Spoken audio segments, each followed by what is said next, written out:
Superintendent, the board members, what and is your the idiot. Well, here comes one form. Hello? What if your final 3 minutes alive were captured on a frantic 911 call? Then silence. 6 real families vanished into the woods. Camps shredded, bodies gone, footprints impossible. Think the forest is safe? These true stories will make you lock your doors forever. Imagine if your last 3 minutes on Earth were ticking away right now. Picture a massive, shadowy creature stepping out from the dark trees, its eyes glowing like fire in the night. Your heart pounds so hard you can barely breathe. You fumble for your phone, dial emergency, and whisper those final words. Help. It's here. Then the line goes dead. And just like that, you're gone. Forever. These 6 true stories all end the exact same way. Every single one. Desperate calls.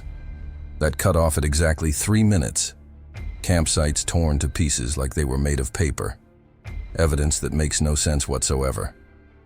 Officials always rush to blame a bear, a sudden storm, or some dumb accident.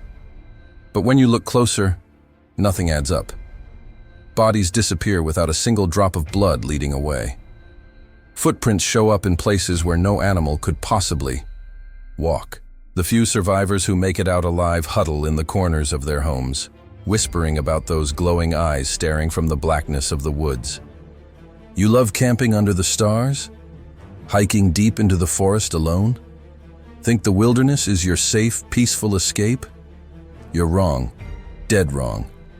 Once those 3 minutes start counting down, there's no running, no hiding, no hope. Let's start with the Harlan family. Their story will chill you to the bone. Get ready. It was the evening of June 12, 2008, deep in the heart of Pine Ridge Sanctuary, Lamont County, Idaho. The sun was dipping low behind the jagged mountain peaks, painting the entire sky in brilliant shades of fiery orange and deep, mysterious purple. Samuel Harlan gripped the steering wheel of his beat-up old Ford SUV, a huge grin spreading across his face as he glanced back at his family in the rearview mirror. Almost there, kids. This is it. Our real wilderness adventure starts right now. Beside him in the passenger seat, his wife Rebecca forced a smile, her fingers nervously twisting the hem of her cozy fleece jacket. At 39 years old, Rebecca was a total city girl at heart. She preferred 5-star hotels with room service over sleeping on the hard ground, surrounded by bugs and dirt. But Samuel's excitement was impossible to resist, especially when it came to their 2 children bouncing in the back seat. Sophie was 12 years old, already acting like a mini adult, clutching her leather-bound journal like it was the most precious thing in the world. "Dad, how many pages do you think I'll fill up on this trip?" she asked, her pencil already flying. Across the page as she scribbled notes about the bumpy dirt road and the fresh scent of pine needles wafting through the air vents. Little Alex, just 8 years old and bursting with endless energy, was bouncing up and down like a jack-in-the-box on steroids. "Can we catch a bear, Dad? Or a wolf? Please. I want to see a real wolf." Their loyal black Labrador, Midnight, panted, happily with his tongue lolling out, his tail thumping rhythmically against the seat. The SUV was packed to the brim, 2 big family tents, a massive cooler stuffed with hot dogs and sodas, fishing rods poking out from every corner, and even a stack of board games that Rebecca had insisted on bringing, just in case it rains. They finally rolled into their chosen campsite around 5 p.m. It was perfect. A secluded little clearing right next to a crystal-clear creek that bubbled and gurgled like it was laughing at some private joke. Towering pine trees formed a natural cathedral all around them, their thick branches whispering softly in the gentle evening breeze. Samuel killed the engine with a satisfied sigh. "Home sweet home, everyone! Let's get this adventure started." Unpacking turned into an hour of organized chaos. Himself the official chief explorer of the camp. Midnight bounded around, sniffing everything in sight and chasing imaginary squirrels. Their first hike was a 2-mile loop trail that wound through the forest like a green ribbon. Samuel led the way, pointing out fascinating details to keep everyone engaged. "Look there, kids. That's an elk rub on the tree bark. Means a big bull was here last fall." Rebecca snapped photos with her old flip phone, capturing the golden light filtering through the leaves. Sophie sketched every wildflower she saw, labeling them with careful notes. Alex collected treasures along the path: smooth river rocks, iridescent feathers from some unseen bird, and even a shiny bottle cap he swore was pirate gold. Back at camp as the sun set, dinner was simple but magical. Hot dogs roasted on sharpened sticks over the crackling fire, followed by gooey s'mores that left chocolate smeared on every chin. The firelight danced across their happy faces as Samuel launched into his storytelling mode. "Back in the pioneer days, this very forest was crawling with..." His voice boomed with dramatic pauses, building suspense perfectly. Laughter echoed through the trees when Midnight suddenly barked like crazy at a squirrel rustling in the underbrush, chasing shadows that weren't really there. The stars came out one by one, sparkling like diamonds scattered across a black velvet sky. It felt like pure paradise. They all zipped into the big family tent, Samuel and Rebecca on one side, the kids snuggled in the middle, Midnight curled up at their feet like a furry guardian. Sophie whispered to Alex as sleep started to pull them under. "This is the best day ever." The creek's gentle murmur sang them into dreams. But around midnight, everything changed in an instant. Rebecca's eyes snapped open like she'd been shocked. The world outside was silent. Totally, unnaturally silent. No crickets chirping their nightly chorus. No owls hooting in the distance. Even the gentle breeze that had been rustling the pine, needles had vanished completely. Midnight, who could hear a pin drop from a mile away, had his ears flattened tight against his skull, a low, uneasy whine escaping his throat. Rebecca nudged Samuel's shoulder, her voice barely above a whisper. "Sam, something's wrong, I can feel it." He grumbled sleepily, rubbing his eyes. "It's just the woods settling in, babe. Go back to sleep." But then it came. The thud. Dull and heavy, like a massive log crashing to the ground. It came from the tree line, maybe 50 feet away. Then another thud. Closer this time. Midnight let out a deep, warning growl that vibrated through the tent floor. Sophie sat up in her sleeping bag, rubbing her eyes. "What was that, Mom?" Alex whimpered softly, clutching his stuffed bear tighter. Another thud. Right outside the tent now. Samuel's heart started racing. He unzipped the flap slowly, his hands trembling as he grabbed the flashlight from the side pocket. Click. The beam swept left, nothing but dark trees. Right, more shadows. Then center, two lemon-yellow eyes glowing back at him, floating 8 feet off the ground. Behind them, massive silhouette, broad as a barn door, standing tall on 2 legs. Steam puffed from huge nostrils into the cold night air, slow and heavy like a steam engine. Samuel's blood turned to ice water. "Get back inside. Now." He slammed the flap shut, his face pale as a ghost. Chaos exploded in seconds. Midnight went berserk, barking with pure fury at the tent walls. Samuel's fingers shook so badly he could barely punch the buttons on his phone. He hit 911. "This is Samuel Harlan at Campsite 14 in Pine Ridge Sanctuary. There's something out here. It's huge, eyes glowing yellow. Send help now." The operator's voice crackled through. "Sir, stay calm and..." The line went dead, dropped completely. That's when the attack began. The tent wall caved inward like it was hit by a wrecking ball. Claws like curved sickles tore through the nylon fabric, shredding it to ribbons. Midnight lunged at the intruder, only to let out a sharp yelp of pain as blood sprayed across the floor. Rebecca screamed at the top of her lungs, shoving the kids toward the massive tear in the side. "Run! Get to the car! Go!" Alex tripped over his sleeping bag, sobbing uncontrollably. Sophie yanked him to his feet, and they bolted 20 yards across the dirt to the SUV. Rebecca fumbled with the keys. Clink, clink, clink. her hands shaking like leaves in a hurricane. The engine finally roared to life.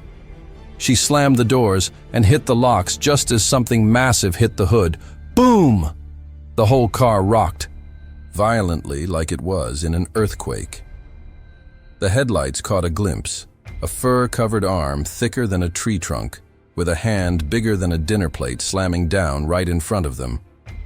Inside, Alex was hyperventilating, his little chest heaving. Sophie wailed, "Mom, where's Dad?" Rebecca clamped her hand over Alex's mouth. "Shh! Everyone, be quiet. Don't move a muscle." Their panicked breaths fogged up the windows completely. Sophie peeked just once through the mist. A massive handprint smeared the driver's side window, muddy and huge, dragging slowly down the glass, like fingernails on a chalkboard. Outside, heavy breathing, sniff, snort, huff, right next to the door. The car dipped on its springs as immense weight pressed down. It was testing them. They froze, hearts pounding so loud they thought it could. Here, minutes stretched into eternity. Then, crunch, the footsteps retreated. Branches snapped like gunfire. A distant guttural grunt faded away. Silence returned. Rebecca twisted the key again. The engine coughed, flooded from the panic start. She tried harder, pumping the gas. Nothing. Dawn crept in with gray light, and they finally peeked out. Samuel lay 15 feet away, his body flung against an oak tree, spine snapped in half, limbs twisted at impossible angles. His shirt was shredded to rags, soaked through with dark blood. Midnight lay eviscerated by the tent, his black fur matted, dark red. The tent was reduced to confetti, poles snapped like twigs, coolers torn open, food scattered everywhere like something had methodically searched through them. The ground was churned up with footprints, 18 inches long, 5 inches wide, perfectly upright like a man's, but way too big. Sophie let out a wail that shattered the morning quiet. Rebecca dragged her away from the site, tears streaming. The car was still dead, so they started the 5-mile hike back to the ranger station. Blisters burned on their feet, thorns scratched their legs. Every rustle in the bushes made them jump, convinced those yellow eyes were watching. They stumbled into the station around noon. Rebecca collapsed on the floor, words tumbling out in a frantic rush. The Rangers listened with grim faces, no interruptions. They radioed state police immediately. By early afternoon, the site was swarmed with officials. Yellow crime scene tape everywhere, photographers snapping away, evidence techs bagging samples. Blood was typed. All matched the family. The official report came back fast. Rogue grizzly. Bear attack. But the lead tracker, Joe, an old mountain man with 65 winters and scars from real bear fights, knelt down by those prints and shook his head slowly. Bears don't kill like this. They drag their kills off into the bushes. These prints, they walk upright on 2 legs, just like a man. The case was closed that same day, filed away as an animal attack. But word spread like wildfire through Idaho's hunting bars and backwoods diners. Sasquatch, the locals whispered. The thing in the pines. Rebecca went into therapy for months, haunted by nightmares.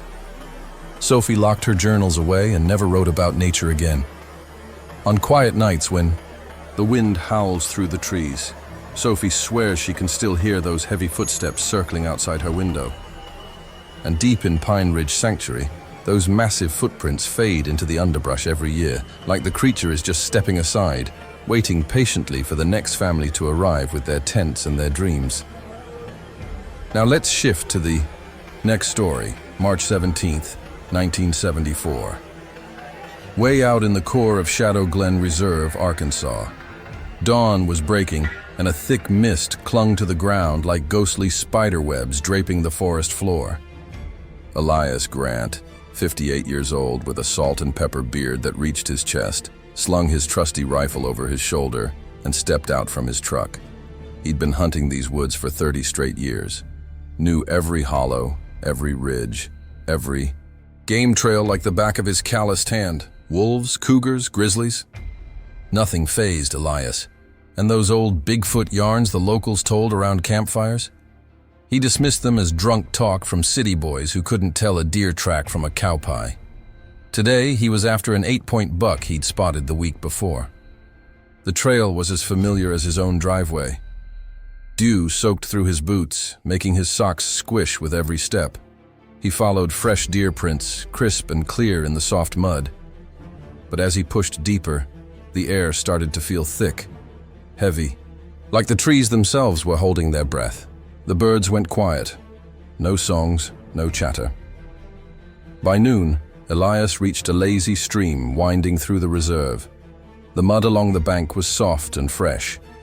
That's when he saw them. Tracks. 20 inches long, with distinct toes and a stride of 7 feet between each one. Elias crouched down low, tracing the edge with his rough fingers. What in the hell? The hair on the back of his neck stood straight up. Whatever made these was heavy, real heavy, and it felt watched, like eyes boring into his soul from every direction. His skin prickled all over. He keyed his radio for a routine check-in. Static buzzed back at him, loud and endless. That's when the growl rolled in, low and deep like thunder rumbling inside a massive chest. It came from the trees, not far off at all. "Who's there?" Elias called out, rifle snapping up to his shoulder. A branch snapped, sharp and close. Too late. A massive shadow burst from the underbrush. Tall as a house, fast as lightning. Elias hit the radio button one last time, his voice a shaky whisper cutting through the static. "It's watching me. I don't know what it is. It's too big, not a bear." Then the roar, deafening, guttural. Elias's sharp gasp. Dead air. The woods went completely still after that. No wind, no movement. Elias Grant was gone. 2 days later, search teams swarmed Shadow Glen like ants on honey. Elias was too good a hunter to get lost. He always checked in. His family's panic had launched the full operation. They found his rifle first, snapped clean in two. The wooden stock splintered like matchsticks. The barrel bent like a crushed soda can. Nearby, those same huge tracks scarred the mud. The team followed them straight to the stream. Elias's pack dangled from a low-hanging branch, swinging gently in the breeze, torn to ribbons by long, curved claws. The searchers fanned out across the dense forest floor. One guy dug the radio out of the mud, half buried but still on. Battery long dead. They played the 3-minute recording that night back at the dim ranger station. Elias's shaky voice filled the room. "It's watching me. I don't know what it is. It's too big. Not a bear." Then the growl cut through like a knife, followed by his final, terrified breath. No body ever found. Just smears of blood on the pack and the wrecked rifle left behind like a twisted warning. Officials closed it quick. Accident, fell into a ravine, scavengers took the rest. But the searchers knew better. Those tracks. The deliberate way his gear was left.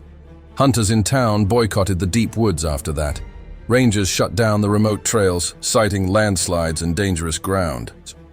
But on still nights, folks on the edge of the reserve swear they hear those growls echoing through the pines.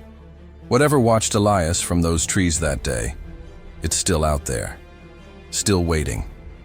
Next up, November 8th, 2019. Another grueling long haul. Night on Willow Pass route in the northern Cascades. Carlos Ramirez, 42 years old, CB handle Road King, had logged over 500,000 miles without a single incident. Blizzards, empty deserts, sleepless nights in the cab, nothing scared him until this run. It was pitch black, the moon hidden behind heavy clouds. Around 2 a.m., exhaustion hit like a brick wall. He pulled his big rig into a lonely rest stop, just one flickering streetlight illuminating the empty blacktop lot. No other trucks, no cars, just the wind whispering through the tall pines lining the edge.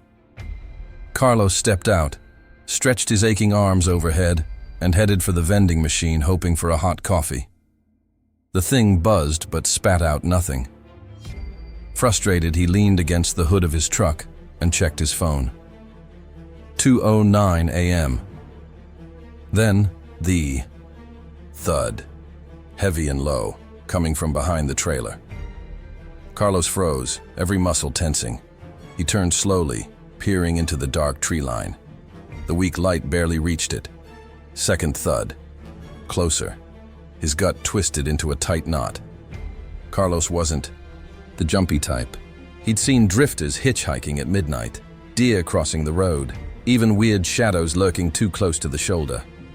But this felt different. Wrong. He reached for the cab door handle. Third thud. The entire rig shook on its suspension. His heart slammed against his ribs like a jackhammer. He spun around fast. The wind had died completely. The woods were silent as a grave. He knew that kind of quiet meant real trouble from years on the road. Then, bam!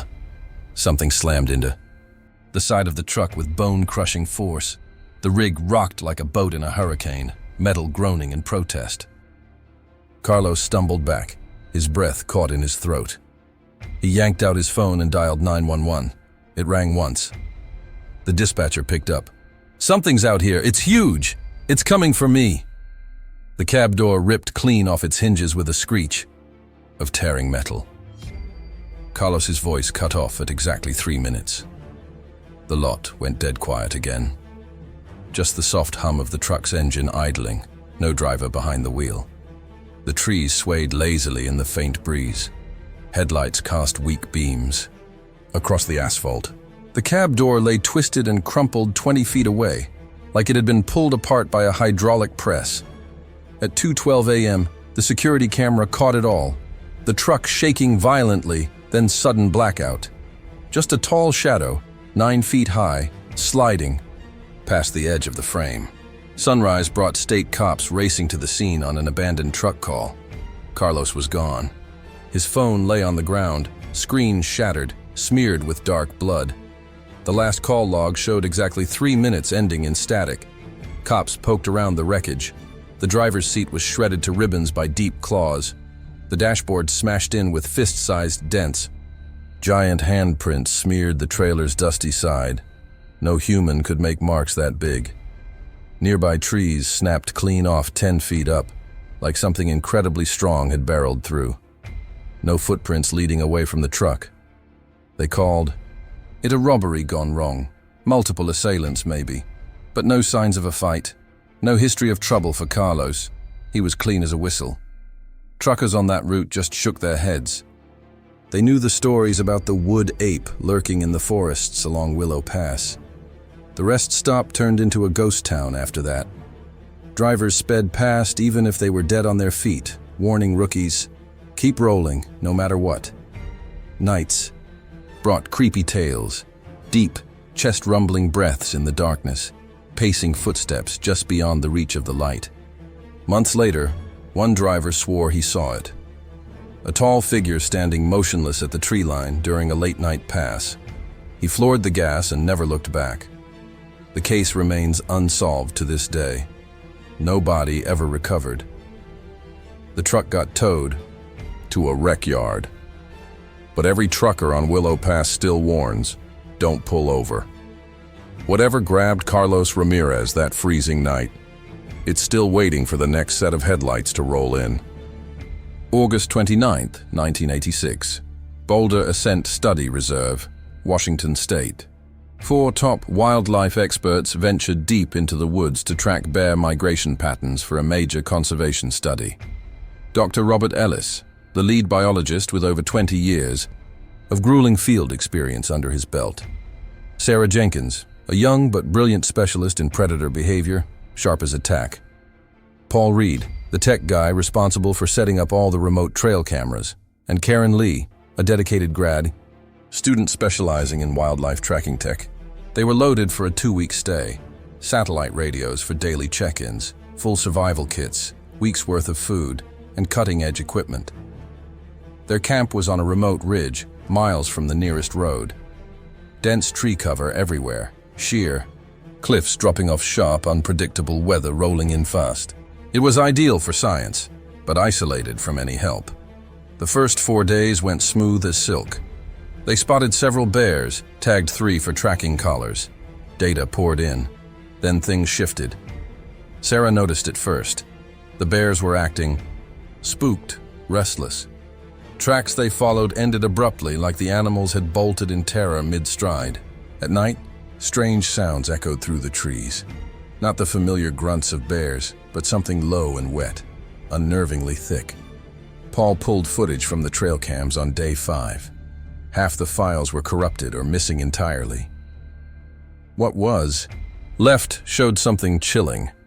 A tall shadow standing at the tree line, too upright and broad-shouldered for any known animal. They chalked it up to a lighting glitch, but tension gripped the camp like a vice. On the night of August 28th, their 8th night out, they made their final radio check-in. It started normal, recent bear sightings, data logs, weather updates. Then the voices dropped low, laced with fear. It's moving. It's watching us. It's not a bear. Static swallowed the rest. The transmission cut at exactly 3 minutes. The next morning, total silence. Search teams hit the woods hard. Weeks of helicopters thumping overhead, trained dogs sniffing every inch, thermal imaging scanning the ridges. Nothing. No sign of Robert, Sarah, Paul, or Karen. Just the wrecked camp, gear flung wildly everywhere. Tents shredded from the inside out like something had grabbed them while they slept. One blurry photo from a cam. That shadow, now much closer. Officials called it a bear attack right away. But no blood anywhere. No drag marks in the dirt. No bodies or remains. A big predator always leaves a mess. Scattered bones, gore trails. This was a clean vanish, like they'd stepped into thin air. The families hired a private investigator. He spotted what the official reports missed. Deep bipedal prints embedded in the soft dirt, strides wide and even like purposeful walking on 2 legs. The tents? Torn outward from the inside as if the destruction started with the team still zipped in.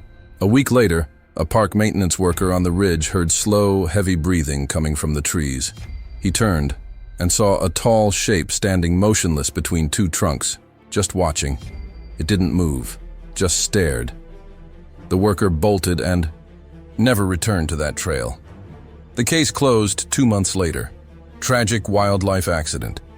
The entire ridge banned, unstable ground, natural hazards. But the searchers whispered the truth in low voices. One retired ranger confessed weeks after. Patrolling the far edge, he found a primitive shelter in a small clearing, built from branches and rocks. Inside, ripped scraps of tent fabric, bent metal from gear, shattered plastic casings. It all matched the missing equipment. Trails were quietly remapped. Signs now steer everyone away from the ridge. Hikers still venture into boulder ascent, unaware of what happened in 1986. But those who push deep enough feel it, eyes on their back. They hear faint whispers in the wind, silent footsteps circling just beyond the trees. The last transmission echoes in their minds. It's moving. It's watching us. It's not a bear. Then nothing but silence. April 3rd, 1955. Deep in Elk Moss, Dale Woodland, British Columbia. 5 rugged loggers clearing massive trees for a new railway expansion. Tom Hayes, the no-nonsense boss with decades in the industry. Mike Dawson and Sam Wilkins, young but tough as nails. George Ellis, the city transplant seeking solitude in the wild. And Henry Brooks, the camp cook, oldest of the bunch, most superstitious, always muttering about wood spirits, watching from the shadows. Their camp was miles from civilization, smack in the heart of the rainforest. They were used to the eerie hush at night, occasional branch snaps or distant howls chalked up to wolves or bears. But Henry, he'd been uneasy for days. Something's been watching us. I feel it in my bones. That night, the air hung still, thick clouds blanketing the sky in total darkness. The men sat around the fire, quietly eating stew from tin bowls. Suddenly, Henry burst from the cook tent, face ghost white, eyes bugged out in terror. "It's found us!" he gasped, hands shaking violently. Before anyone could react, a deafening crash echoed through the trees. The supply shed exploded like its awai. Was made of matchsticks. Something huge had slammed into it. Mike grabbed his axe. The ground trembled under their feet. Trees cracked like gunfire all around. Chaos erupted in full force. An invisible power ripped through the tents, snapping wooden poles and shredding canvas like tissue. The heavy logs they'd stacked for days flew through the air like feathers in a gale. Tom tried to stand his ground, but got bowled over by the passing bulk. Sam and George bolted for the woods, only to see a massive shadow looming between the trees, blocking their path. Henry's screams were the loudest, piercing the night as he was dragged kicking into the darkness, his voice fading. With every pull, in just 3 minutes, the orderly camp was reduced to rubble. Torn cloth fluttering in the breeze, busted crates spilling everywhere, trees uprooted like weeds. Morning brought rescue teams to a scene from hell. One single bloody boot lying by the tree line, surrounded by giant footprints circling it. Henry was gone, forever. The survivors stood pale and shaking, clothes torn, faces etched with exhaustion. They swore they saw something impossibly tall crashing through the trees. Company bosses dismissed it outright. Freak storm damage. But there was no storm that night, no rain, no wind recorded anywhere. Dawn light revealed the truth. The sturdy camp pulverized to splinters, tools thrown hundreds of feet, boxes flipped. Like toys, trees snapped clean at the base by brute force. They pushed the storm story hard. Tom argued back. That was faster than any gale I ever saw. Dismissed as crazy from too long in the woods. The company shut the site down, told the men to go home and never speak of it again. Mike, Sam, and George packed up shaking the next day, eager to escape. But Tom couldn't let it go. Henry was more than a cook. He was family. Tom spent weeks searching on his own. Locals shared ancient tales, a guardian of the land, older than the trees, or a shadow hunter waiting for intruders. No animal tracks anywhere, just massive human-like footprints. The bloody boot? Unexplained. Years passed. The woods slowly swallowed the camp. Logs rotted away, remnants vanished under moss. The story faded to whispers in dimly lit bars by old loggers. But the survivors never forgot. Tom quit logging for good. Mike, Sam, and George buried the memory deep, too terrifying to acknowledge. Henry was never found. Elk moss. Dale woodland remains untouched, its trees murmuring secrets to anyone who listens close. But deep in the endless green, beyond the fallen, giants that shadow still moves, still hunts. Finally, October 15th, 2012, deep in Ashridge Peaks, West Virginia, 2 urban explorers on a thrill-seeking mission, Kyle Bennett and David Klein, best friends and adrenaline addicts filming forgotten spots for their online fans. Kyle, 27, a skilled climber and history buff obsessed with Appalachian mysteries. David, 25, the tech whiz handling live streams and video edits. Their small but loyal following loved the midnight adventures into places no one else dared go. Rumors led them here, an unmapped cave hidden in the peaks, whispered about by hikers and hunters. An old-timer at a roadside diner gave vague directions.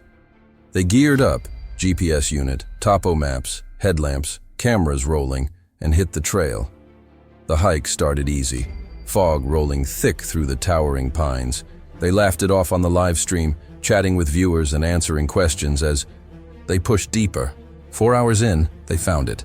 A gaping black mouth carved into jagged rock, hidden behind tangled vines. The entrance was too smooth, too perfectly carved, not natural at all. Excitement buzzed in their voices. "This is it, guys!" Headlamps clicked on, beams cutting the gloom. The air inside was thick and damp, unnervingly silent. No dripping water, no echoes, just hollow stillness. The stream rolled on as they ventured deeper. Exactly 3 minutes in, everything glitched. The eye Screen flickered wildly for viewers. Audio crackled with a guttural rumble that wasn't Kyle or David. Their laughter died. Long pause. Kyle's whisper, almost too faint. "This isn't a cave. It's a den." The stream cut to black. Kyle and David vanished. Search teams arrived in 48 hours. The entrance was easy to spot. Inside, nothing. No tracks, no blood, no sign they'd gone deeper. But the walls were etched with deep claw marks, bigger than any bear in the region. Their gear? Neatly stacked at the mouth, backpacks, lights, cameras. Like someone or something had placed them there politely. The site was sealed off immediately. Geological hazard, officials said. No public reports released. The exploration community replayed those 3 minutes frame by frame. Distortion. Hid nothing clear. Experts blamed moisture on the equipment or a silent predator. But nothing that massive moves without a sound. Weeks of thermal scans and sonar pings turned up zero. The stacked gear baffled everyone. If they panicked and fled, why organize it so neatly? A retired state investigator leaked details. Massive. Tracks outside the entrance. Human-shaped, but 3 times the size.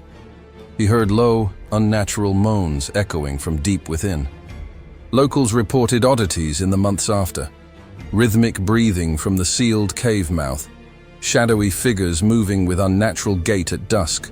Whispers in a garbled, spine-chilling tongue. By the next year, the entire area was blocked. Warning. Signs on old trails. Stay out. Stories persist to this day. No official answers. No bodies recovered. On cold autumn nights in Ashridge Peaks, when the wind howls through the trees, locals swear they hear it. Faint, distant calls from the darkness. Kyle and David, still whispering from the den,